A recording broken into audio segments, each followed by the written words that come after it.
let's use this patient as an example. I'm assessing the items we talked about before, including brow height. She's got excellent brow height, so I probably won't need to be working on those.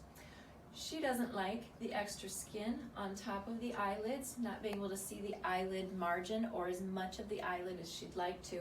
So I do believe she's got what we call dermatochalasis, and we'll do a little bit to remove that, as well as some of the fat pads that also sit right behind that skin that can cause some puffiness. Lastly, the thing she has going on is that shade portion that we talked about earlier. If you notice, her eyelid height, or how much of the eye that you can see, is different from one eye to the next, as well as from before to after. That's a condition called ptosis, and it just means eyelid droopiness. So I felt she also needed to have that worked on in order to have her best rejuvenated self.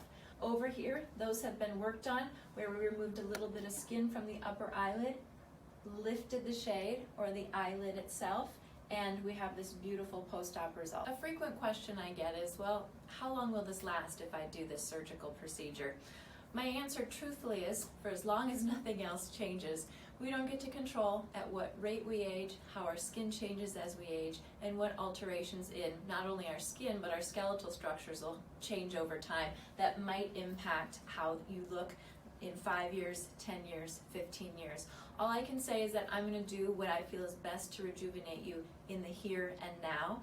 I'm not doing anything that's going to be, hey, 10 years down the road, you might need something different than what we decide to do with you today. Another question I'll occasionally get is, well, should I just wait to have this done then? If things are going to continue to change, should I wait to do surgery?